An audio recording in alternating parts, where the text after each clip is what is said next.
অনেকে যে বলে যে বিএনপির পাবলিক সাপোর্টটাই ওইটা, যেহেতু বিএনপি একটা বড় দল, কিন্তু আমরা যেটা মনে করতেছি ওরা যেটা কথা বলতেছে সেইটা আসলে বিএনপি তাদের সাপোর্টটা পাই বলে বিএনপি বড়, আসলে বিএনপির আদর্শের জন্য বিএনপি বড় না। Whatever doesn't count. ভোটের দিনে কে কাকে ভোট দেওয়ার কথা, আপনি তো বিয়ে করতে বসেন নাই, আপনি তাকে ভোট দিবেন, রাইট? এখন এটা আমি ছোটবেলা থেকে শুনে আসছি যে বিএনপি একটা ক্লাব, সো বি ইট। আপনার যদি মনে হয় যে এটা একটা ক্লাব, দ্যাটস ফাইন, কিন্তু ভোট থাকে এটা হচ্ছে কথা। যদি ওরা ভোট এখন বিএনপি না দেয় তাহলে তো বিএনপি পারবে না। ফ্রি অ্যান্ড ফেয়ার ইলেকশন হলে দেখা যাক। I don't want them to be in পাওয়ার। আমার অ্যাক্টিভিজমের একটাই কারণ, গত 10-12 বছর ধরে একই কথাই বলছি, বাংলাদেশের মানুষ একটা ফ্রি অ্যান্ড ফেয়ার ইলেকশনে যাকে ভোট দেন মেনে নেব। যদি বিএনপি পায় বিএনপি, যদি সিপিবি পায় সিপিবি, যদি জামাত ইসলামী পায় Jamaat Islami, I agree, completely agri. কিন্তু আপনাকে একটা ফ্রি অ্যান্ড ফেয়ার ইলেকশন দিতে হবে, দ্যাটস অল আই ওয়ান্ট।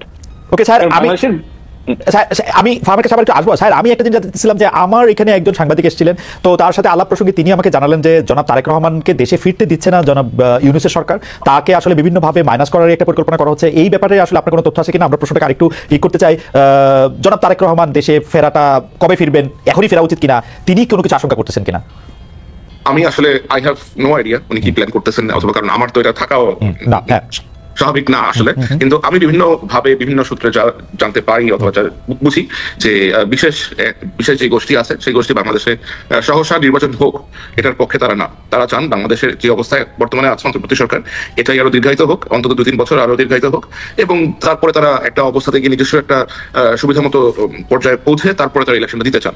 এবং তাদের ইলেকশন কন্ডাক্ট করতে তাদের কাছে অবশ্যই প্রথম বাধা হচ্ছে মূল যে পলিটিক্যাল পার্টিগুলো আছে, বিএনপি, জামাত, গণ অধিকার পরিষদ এবং অন্যান্য যে সমস্ত আপনার লিডারশিপ আছে তারা। সুতরাং অবশ্যই তারা তো চাইবেন না যে মিস্টার তারেক রহমান বাংলাদেশে যাক, বাংলাদেশে গিয়ে উনি ওনার লোকজনের সাথে ইনভলভ হোক।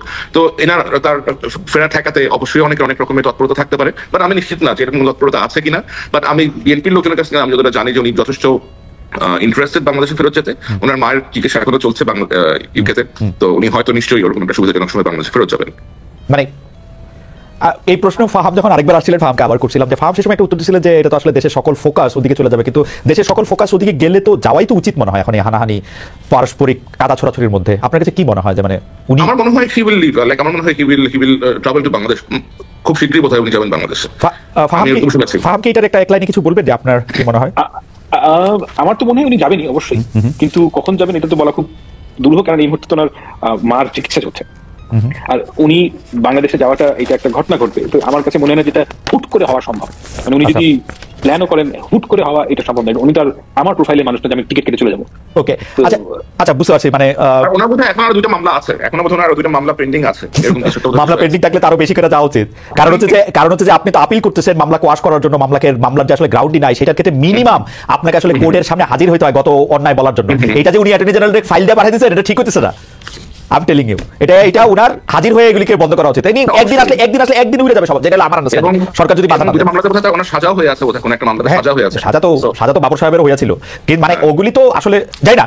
আচ্ছা আমি যেটা নিয়ে আসলে আমরা কথা বলতে পারবো, আমরা জানতে পারবো, ফাহাম যদি আমাদেরকে পরে জানান তাহলে হয়তো আমরা জানতে পারবো, নাহলে তার আমাদেরকে জানা সম্ভব হচ্ছে না। কিন্তু আমি একই প্রশ্ন, মানে এখন কতগুলি গুচ্ছ প্রশ্ন করবো, কিন্তু একই প্রশ্ন আপনাদের দুজনকে করতে চাই। একটা হচ্ছে যে সাইরকে দিয়ে শুরু করতেছে। সাইর, আপনি কি মনে করেন যে ডিজিএফআই যে দায়িত্ব 15, 17, 19, 22 বছর ধরে বাংলাদেশে করতেছিল সেরকম একটা ডিজিএফআই আমরা চাই কিনা? আমি একদম স্পেসিফিক 22 বললাম, কারণ হচ্ছে যে 2000 সালের আগে বা 25 বলতে পারি, 2000 সালের আগে আমরা ডিজিএফআই কে এত পলিটিক্স এত কিছু করতে, মানে প্রকাশ্যে করতে দেখি নাই, গোপনে করতে।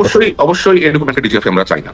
আমরা এমন একটা গোয়েন্দা সংস্থা অথবা বাংলাদেশের গোয়েন্দা অর্গান আমরা এমন চাই যে গোয়েন্দা অর্গানের একটা গোয়েন্দা নীতিমালা আছে, যে গোয়েন্দা নীতিমালার অধীনে এই সংস্থাগুলো কাজ করবে। সেটা ডিজিএফআই হোক, এনএসআই হোক, এসবি হোক, যে যারাই হোক, এমআই হোক, এসএস হোক, like what ever it is, প্রত্যেকটা প্রতিষ্ঠানের নীতিমালা থাকা উচিত, এবং এই নীতিমালার বাইরে যায় এরা এমন কিছু করতে না পারে। এবং এদেরকে যেন কোনো পলিটিক্যাল পার্টি, যে পলিটিক্যাল সরকারই আসবে, একটা লেয়ারের পরে যেন এদের মধ্যে কোনো রকম পেনিট্রেশন না হয়। কারণ the moment you will allow political penetration within this like agencies, then it will collapse, it will go back to that square one again.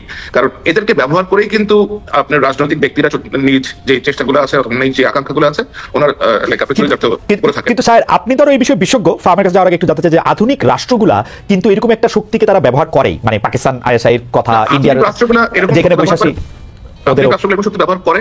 কিন্তু আমাদেরকে এখন ওই যে আপনাকে একটু আমি বললাম যে কেবলা কোনো দিকে দেওয়া যাবে না, কেবলা বাংলাদেশের দিকে যেতে হবে। এবং আধুনিক রাষ্ট্রগুলোর নিজস্ব ন্যারেটিভ তাদের আপনার প্রতিবেশীর প্রতিও সেট করে দেয়। তো আমাদের নিজস্ব দক্ষতা, নিজস্ব যে ক্যাপাসিটি আছে, ক্যাপাবিলিটি আছে, এগুলো আমাদেরকে বৃদ্ধি করতে হবে। এগুলো বৃদ্ধি করে আমাদেরকে এমন একটা পর্যায়ে পৌঁছাতে হবে যেন আমাদের জন্য যেন একটু ন্যারেটিভ সেট না করতে, বরঞ্চ ওদেরকে যেন আমাদের জন্য ডিসাইড করতে হবে, ভাই কিছু করতে যাবো, ট্রাবল করতে যাবো, আমরা তো উল্টা বিপদের মধ্যে পড়ে যাবো। সো এদের সক্ষমতাটা বৃদ্ধি করতে হবে এবং এর পিছনে রাজনৈতিক যে লিডারশিপ আছে এদের ওই ইন্টেনশনটা থাকতে হবে।